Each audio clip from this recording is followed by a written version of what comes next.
Welcome back, Alex Wiseman here. We've been talking about isomorphism, as exciting as that sounds, in relation to Preschool and Three Cultures Revisited and our idea about globalization and contextualization.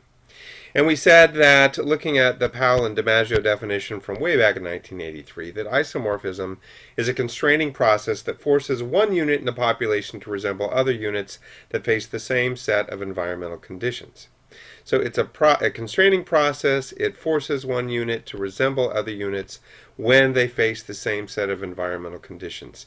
It is something akin to evolution or glacial movement, and the ways that things sort of come together or vary in ways that are shadowing or mirroring or something like that. And there are three main ways that Powell and DiMaggio and others have talked about isomorphism. One being coercive, the other metic, and finally normative. Coercive and mimetic are usually easier to understand because coercive is simply force, right? I'm going to coerce or force you to resemble other units given this set of conditions. So, for example, if I'm extremely hot, I will wear less clothing. And if someone is making my room hot, they are forcing me to take off more clothes. Right? It's a weak example, but you get where I'm going. Mimetic isomorphism, mimicking or copying. So I see that somebody else is wearing a t-shirt and shorts, and I think that they are cool for whatever reason. They have legitimacy in my eyes, so I'm going to do what they do. That would be mimetic or isomorphism. It's still a constraining process.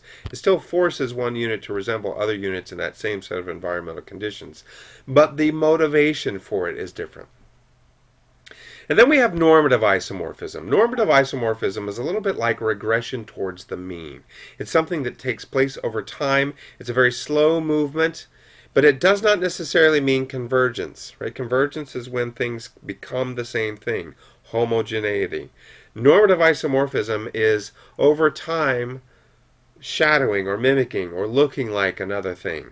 Right? Still a constraining process that forces resemblance into the same set of conditions, but it has a much different motivating force behind it. So we've asked these questions a million times. Can we question Tobin and his co-authors' research question? They ask, have Chinese, Japanese, and American early childhood education ideas and practices grown more alike since we did our original study in the mid-1980s? So is there this going on? Right? Is that happening?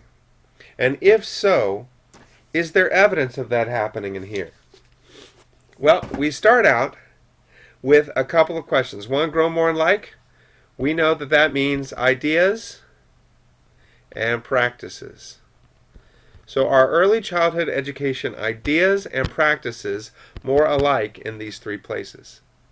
Now, an important thing to consider is we might have some isomorphism, we might have some more growing more alikeness of ideas, but not of practice.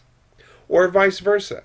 We might have practice grow more alike, but not ideas. So we have to consider the different ways that we can question their question, that we can perceive what they're asking. Now, to do that, let's think about change. Right? The authors are asking two questions. What is different in 2002 versus 1984? And have the preschool schools in ideas or in practice grown more alike in 2002 than they were in 1984? To answer either of these questions, the authors have to consider what changes. And that's what I want to focus on for the next few minutes. So what can change, and what do the authors notice has changed? Well, context can change. Social context, political context, economic context. And if we're looking just at the chapter on China, which is all that I've expected you to read at this point, we could say they easily recognize that China has shifted from a socialist economy to, in practice, global capitalism. Right? That shift has undoubtedly taken place between 1984 and 2002. That is an enormous change. That has affected society, politics, and the economy. We also have a recognition that there is a conflict that is developing between what they would suggest is the westernization of early childhood education, this emphasis on individuals and progress, and the economy or economic competition as a part of that. So the westernization of early childhood education conflicting with Confucian culture. Now that's interesting. So what has changed or what can change? Well, the social, political, and economic context can change, and they noticed in China that there has been a shift in economy and as a result in society and in politics, and that part of that has created a cultural conflict between the westernization of early childhood education and ideas, Confucian ideas about education. That's interesting. Next, what can change and what do the authors notice has changed? Well, they notice that school facilities have changed. They notice that classroom equipment has changed. They notice that the availability and use of technology has changed, right? All of that has changed. And in fact, all of these things have become more modern. Now, I'm careful how I use that word because I'm not saying that things were uncivilized before. That's not the use of modern that I want to take into this. What I'm saying is that the Chinese preschools have updated their school facilities, their classroom equipment, and their technology in ways that they think are more legitimate in the 21st century. I'll give you an easy one. China shifted from outside communal toilets to indoor coeducationals, I should say single-sex, right, toilets. It used to be that there was a trough outside. Boys and girls all used the same trough for their toilets. They have now shifted to having indoor toilets that have for boys and indoor toilets for girls that are separate from one another. That is a huge change. Huge. Right?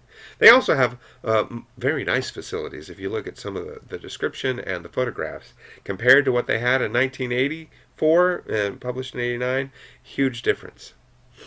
Why? That's the question.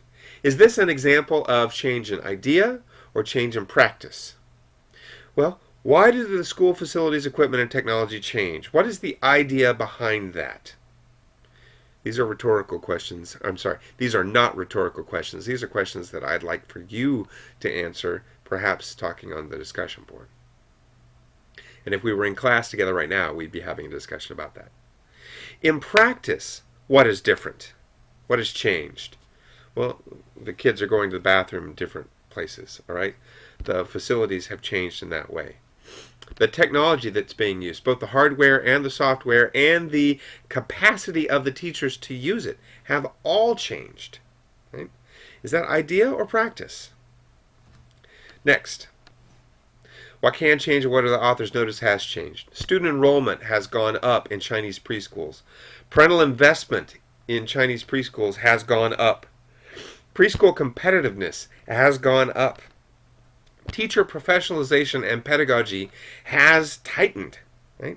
Rather than being a more of a dormitory situation, when Daguan had the sporting program, where teachers were both parent and instructor, they got rid of the boarding program. And they explain what some of the reasons for getting rid of the boarding program are in the text. Right?